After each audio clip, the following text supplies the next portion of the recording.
Terus gue berpikir, kan katanya Tuhan itu maha besar. Kalau begitu kan berarti Tuhan kecil banget ya. Assalamualaikum warahmatullahi wabarakatuh. Halo teman-teman semua, balik lagi di channel Cerita Hikmah. Di video kali ini kita akan membahas sebuah topik yang sangat menarik dan seringkali memicu perdebatan hangat, yaitu tentang keadilan ilahi terkait amal kebaikan orang yang tidak beriman. Mungkin Anda pernah bertanya-tanya atau mendengar pertanyaan seperti, mengapa orang yang tidak beriman tapi sangat baik di dunia tetap tidak masuk surga? Sementara yang beriman meskipun pernah bermaksiat bisa masuk surga.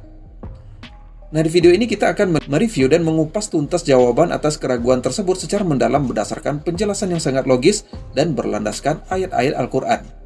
Yuk simak pembahasannya sampai selesai agar kita tidak salah memahami konsep iman dan amal saleh.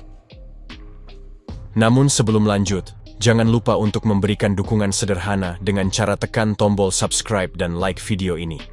Dengan begitu kita bisa menjadikan saluran ini sebagai sarana berbagi ilmu dan kebaikan. Saya doakan yang subscribe tetap istiqomah dan kelak dimasukkan ke dalam surga. Dan gue merasa impactnya lumayan gede itu, kata-kata itu. Disitulah momen sebenarnya gue akhirnya berpikir, gue harus melakukan sebuah perjalanan deh. Mencari tahu sebenarnya, I'm basically Muslim. Gue juga diajarin bagaimana menjadi Muslim yang baik dan benar sama bokap nyokap gue. Bukan in fanatic way. Jadi keluarga gue itu bukan keluarga yang fanatik, tapi mereka berupaya untuk mendidik anaknya dari sisi agama itu dengan baik dan benar. Basic lah, kayak bagaimana lo harus jalanin sholat 5 waktu.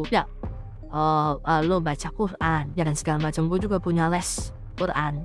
Tapi selama perjalanan itu timbul banyak sekali pertanyaan. Jujur pada saat itu hal yang paling juga membuat gue bertanya adalah ada waktu itu guru agama gue yang selalu mention bahwa orang yang di luar agama ini akan masuk neraka.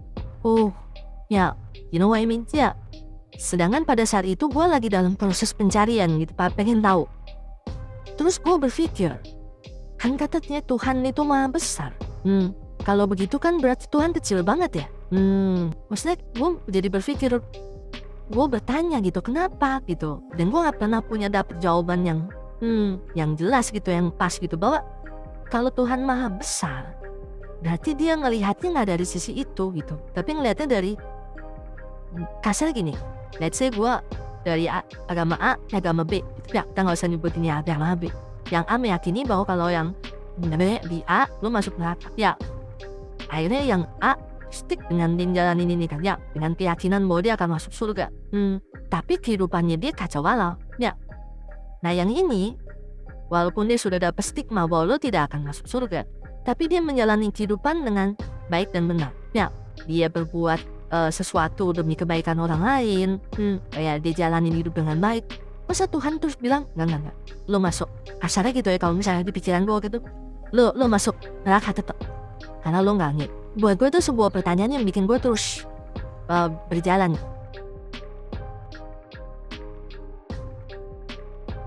Amal baiknya kelihatan banyak di dunia. Bantu orang, gak pernah mabuk, gak pernah bunuh orang, gak pernah macam-macam, suka bantu, suka nyumbang, suka macam-macam. Tapi dia gak beriman, kok bisa masuk neraka? Di mana keadilan Allah? Di mana letak keadilan Allah? Kalau ada orang beriman berbuat maksiat saat di dunia, kok bisa masuk surga saat di akhirat? Sementara ada orang tidak beriman, amal baiknya kelihatan banyak di dunia. Bantu orang, gak pernah mabuk, gak pernah bunuh orang, gak pernah macam-macam, suka bantu, suka nyumbang, suka macam-macam. Tapi dia gak beriman, kok bisa masuk neraka? Di mana keadilan Allah? Halo? Pernah dengar pertanyaan ini? Pertanyaan itu kalau muncul sekarang, itu sebetulnya pertanyaan yang telat. 15 abad yang lalu sudah ada pertanyaan serupa. Jadi kalau ada yang bertanya seperti itu, terima kasih Bu, Pak, pertanyaan bagus sekali. Itu diantara sekian pertanyaan Anda yang paling bagus untuk saat ini. Cuman memang agak telat pertanyaan ini. 15 abad yang lalu sudah ada yang bertanya seperti Bapak dan Ibu. Siapa yang bertanya itu? Sayyidah Aisyah Ummul Mukminin radhiyallahu taala anha bertanya kepada Nabi, ya Rasulullah, itu si fulan belum beriman, Tapi amal baiknya kelihatan banyak banget, suka bantu, suka nyumbang, suka ini, suka itu. Nanti di akhirat masuk surga enggak? Anda tahu, begitu pertanyaan itu muncul, yang turun langsung surah dengan namanya Al-Furqan. Ayat yang ke-23. Tuh. Ya, kalau Anda nggak belajar nih isi-isi di Quran, kadang-kadang tuh logika semacam ini kalau iman kita lemah itu bisa langsung jatuh seketika. Dan ketika jatuh pada titik nol itu mudah diarahkan kemanapun. Banyak orang di brainwash kemudian, jadi pindah kemana aja. Bahkan nanti bisa keras, bisa kasar, bisa tembak orang, bunuh orang, kerjain ini, kerjain itu. Yang tadinya baik tiba-tiba bisa jadi bermusuhan, bisa jadi macam-macam. Itu hati-hati. Wa qadimna ila ma amilu min amalin faja'alnahu haba'an manthura. Quran surah ke-25 ayat 23. Ini lihat sini. Saya berikan dulu petanya, gambaran singkatnya.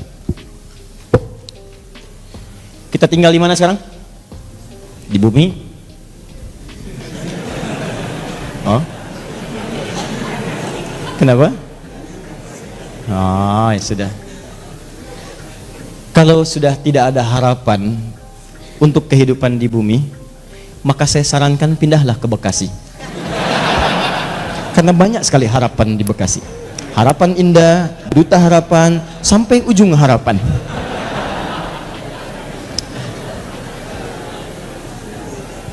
Sudah. Di bumi ini sifatnya sementara atau sementerus abadi? Karena itu sifatnya disebut dengan dunia namanya. Ad-dunya. Dunia itu bukan tempatnya, dunia itu sifatnya. Dunia. Di tempatnya ardun, tempat yang dipijak. Kita terjemahkan karena kita memijak bumi, maka terjemahkan dengan bumi. Sifatnya disebut dengan dunia dari kata dana yadnu dunuan wa dunyaan. Dana yadnu dunuan wa dunyaan. Artinya bisa berarti sesuatu yang dekat dan singkat. Sangat singkat. Dekat, singkat. Wadanal jannataini, dan nanti saat masuk surga Anda bisa mendapatkan semua kenikmatan dekat sekali. Pengen anggur sambil bertelekan, petik. Pengen pisang, ambil. Pengen apel, ambil. Nggak susah, enak, nikmat. Wadanal jannataini dan. Baik. Dunia itu sifat dari kata dana, mengambil makna yang kedua, sesuatu yang singkat.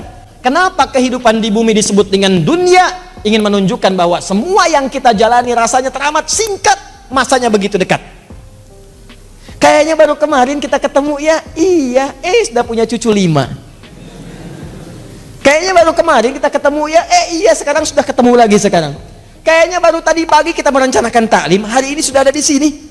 Kayaknya teman-teman sekalian, dan terasa begitu singkat. Singkat, kayaknya baru ini, kayaknya baru itu, dan semua sudah berlalu cukup sekian lama. Ini kehidupan di bumi itu semuanya singkat, karena itu disebut dengan dunia sifatnya. Jelas di sini? Walaupun bahasa Al-Qur'annya disebut dengan ardun tempatnya. Ardun itu setiap tempat yang dipijak. Nah, karena kita memijak bumi, maka bumi disebut ardun. Kalaupun Anda sedang misal jalan-jalan atau yang ada kegiatan lain keluar bumi. Misal saya tahun depan mau liburan ke bulan, nah, begitu Anda menginjak bulan, maka bulan pun menjadi ardun. Ardun, bulannya bahasa Arabnya komarun. Komar itu bulan, badrun itu purnama. Cuma ketika Anda keluar dari bumi memijak bulan dan menetap misalnya dalam beberapa waktu di situ, maka ketika Anda pijak itu menjadi ardun bagi Anda. Kalau sudah jadi ardun, maka tetap berlaku hukum zikir kepada Allah Subhanahu wa taala. Inna fi khalqis samawati wal ard wa ikhtilafil laili wan la ayatil liulil. Siapa ulul albab itu? Alladzina yadhkuru qiyaman wa qu'udan wa 'ala. Di walaupun Anda ke bulan, ke tempat lain misalnya, Anda berpijak, maka tidak mengurangi nilai zikir Anda kepada Allah Subhanahu wa taala. Saya contohkan bulan karena sudah ada orang yang pernah menginjak bulan. Ya, menurut sejarah. Siapa dia? Neil Armstrong, satu lagi? Aldrin, ya ada 3 orang. Yang ketiga? Selamat namanya. Selamat ya. Armstrong dan Aldrin menginjak bulan dengan selamat. Ya. Nah ini singkat, ditulis. Masya Allah. catat nih. Nggak ada dalam sejarah itu. Baik. Pertama, Lamso. Kedua, Aldrin. Ketiga, Selamat. Dah. Jadi jangan main-main kalau sedang di bumi, sudah jangan main-main, itu singkat. Ingat, kita itu begitu singkat dan kita celakanya, kita tidak tahu kapan kita pulang. Ini masalahnya. Dan mungkin saja bisa terjadi kapan yang tidak kita kehendaki. Malam ini bisa, besok bisa, kita tidak tahu kapan pulang. Kalau Anda sudah merasa yakin akan pulang, akan meninggal dan begitu singkat, maka orang cerdas pasti akan menyiapkan bekal untuk pulangnya. Kita jangan main-main lagi. Ya, ibadi, kata Allah dalam hadis qudsi, ibadi khalaqtuka lil ibadati fala tal'ab. Hambaku, aku ciptakan kau itu untuk banyak ibadah, jangan banyak mainnya. Wa ma khalaqtul jinna wal insa illa liya'budun. Wa qasamtu laka rizqaka fala tat'ab. Dan kamu mesti yakin aku telah tentukan kadar rizkimu, jangan terlalu lelah.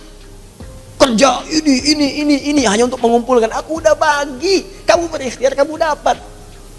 Kamu mendekat kepada saya untuk ibadah, saya berikan keberkahan dan luaskan rizkimu. Kamu tinggalkan saya untuk mencari dunia, maka saya akan buat kamu sibuk dalam urusan dunia. Kamu merangkak mencari dunia, sibuk. Malam mikirin dunia, sore mikirin dunia, siang mikirin dunia. Dan kata Allah, saya pastikan kamu pun tidak akan meraih lebih daripada apa yang telah aku tetapkan untukmu. Di bawah secapek Anda pun dapatnya cuma segitu juga. Jangan terlalu banyak mainnya. Nah, jadi ketika Anda tinggalkan ini, bumi, pindah kemudian di satu tempat persimpangan, alam pemisah, disebut dengan barzakh. Barzakh itu pemisah. Bainahuma barzakhul la yabghiyan. Nah, kemudian tempatnya disebut dengan kubur. Afala ya'lamu idza bu'thira ma fil kubur. Nanti dari sini pindah kemudian ke akhirat. Di akhirat ini secara cepat baru kita bicara surga dan neraka. Surga dan neraka. Tengah-tengahnya ada Araf. Jadi kalau kita ingin bicara surga dengan neraka, fokus baik-baik, maka tempat yang dibicarakan bumi atau akhirat? Saya ulang. Di bumi ada surga tidak? Tidak. Ada neraka tidak? Tidak. Nah, di mana ada surga? Di akhirat. Kan pertanyaan tadi, kenapa dia tidak masuk surga, yang lain masuk surga? Berarti Anda sedang bicara hukum akhirat, bukan sedang bicara hukum dunia. Jelas?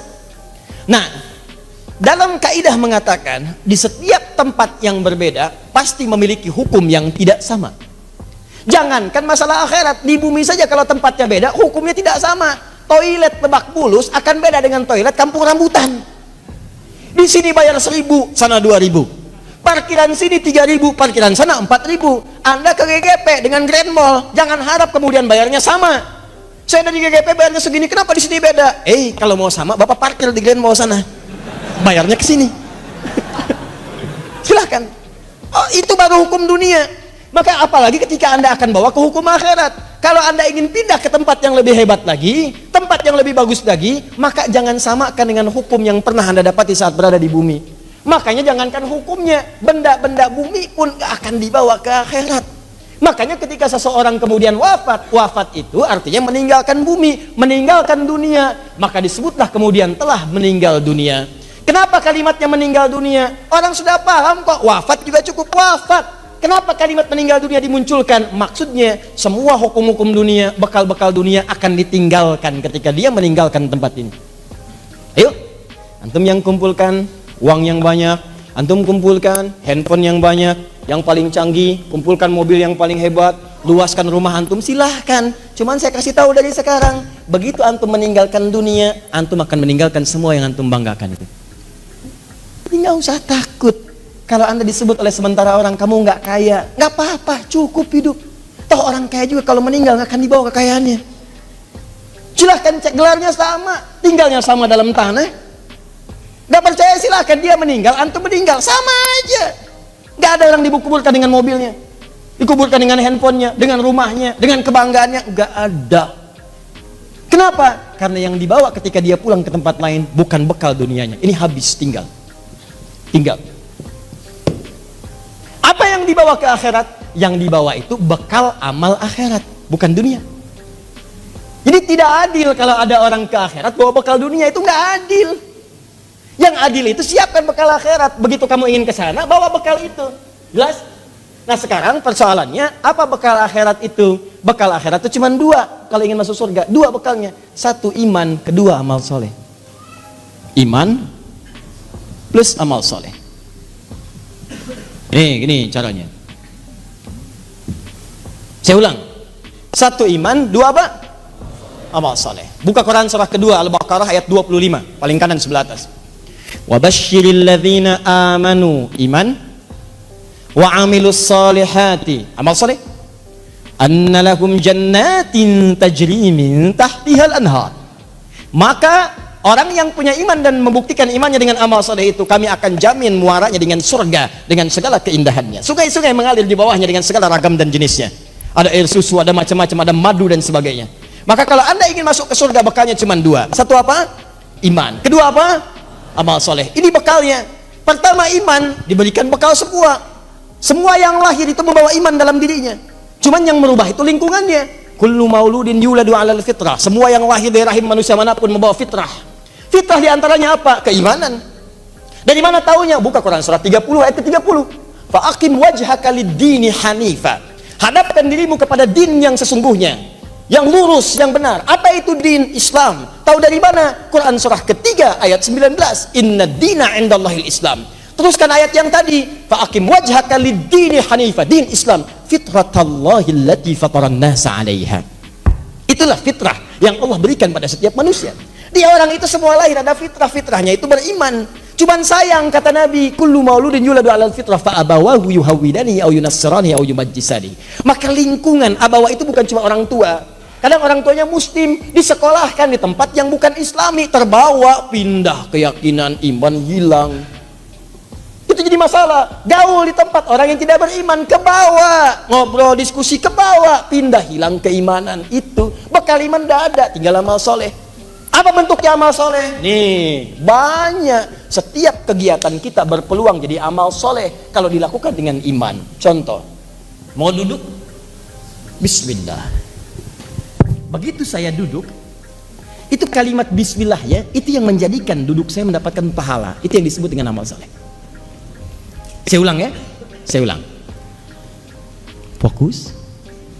Semua kegiatan di dalam Islam, dan saya pastikan kepada anda, saya mencoba untuk meneliti di beberapa yang lain, saya tidak temukan, cuma di Islam.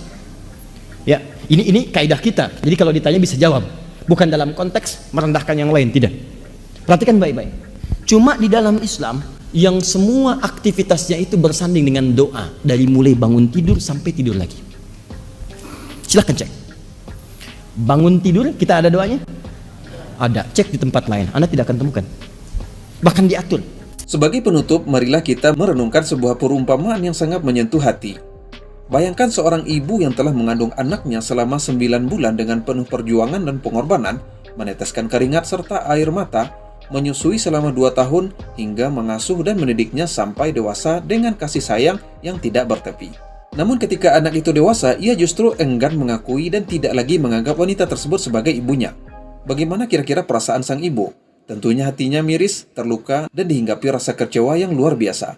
Meskipun si anak dikenal sangat dermawan, suka menolong tetangga, dan berbuat baik kepada semua orang di sekitarnya, kebaikan itu tidak akan pernah menghapus pengkhianatannya kepada ibu yang telah melahirkannya. Sang ibu tentu berhak murka dan mengusirnya dari rumah. Nah, seperti itulah prinsip sebuah keimanan. Allah telah memberi kita hembusan nafas untuk bernafas, nyawa untuk hidup, serta limpahan rezeki yang tak pernah terhitung jumlahnya. Namun betapa zalimnya ketika seseorang menikmati seluruh fasilitas itu lalu enggan menganggap dan mengakui Allah sebagai Tuhan yang menciptakannya. Meski ia kerap berbuat baik kepada sesama manusia di dunia, bagaimana mungkin ia merasa pantas menuntut surga dari Tuhan yang selama ini ia ingkari? Sebaliknya, seorang muslim yang pernah terjatuh ke dalam maksiat dan berbuat dosa, meski tindakannya tidak terpuji, ia masih menyimpan pondasi terbesar di dalam jiwanya. Ia tetap mengakui Allah sebagai satu-satunya Tuhan. Nah, karena pengakuan keimanan itulah pintu ampunan dan rahmat Allah selalu terbuka lebar untuk membimbingnya menuju surga. Semoga perumpamaan ini membuka mata dan hati kita untuk senantiasa menjaga tauhid dan keimanan hingga akhir hayat. Terima kasih telah menonton video ini sampai selesai. Jangan lupa like dan subscribe channel ini agar tidak ketinggalan video menarik lainnya. Wassalamualaikum warahmatullahi wabarakatuh.